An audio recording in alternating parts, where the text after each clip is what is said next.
जी, इस वक्त मैं कौमी असम्बली के हल्का NA 238 में मौजूद हूँ। माजी में यहाँ पर MQM जीती रही है, लेकिन 2018 के इंतखाबात में यहाँ से पाकिस्तान तहरीक इंसाफ के डॉक्टर आमिर लियाकत हुसैन मरहूम ने कामयाबी हासिल की थी और उसके बाद जब उनकी वफ़ात हुई तो फिर दोबारा से यहाँ से पाकिस्तान तहरीक इंसाफ के मौलवी महमूद कामयाब हुए थे। इस बार भी मौलवी महमूद यहाँ से खड़े हुए हैं इलेक्शन में इस्तेकाम पार्टी की जानिब से, जबकि पाकिस्तान पीपल्स पार्टी की जानिब से यहाँ पर ज़फ़र झंडीर को टिकट दिया गया है।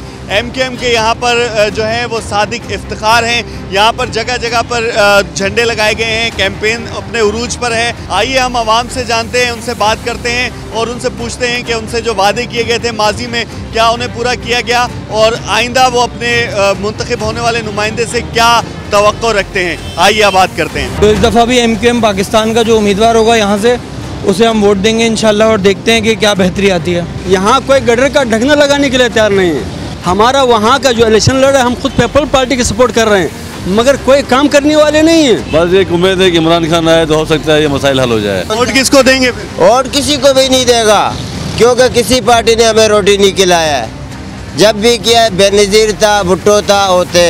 अब कोई पार्टी नहीं है, अब सब खाने पीने वाले हैं।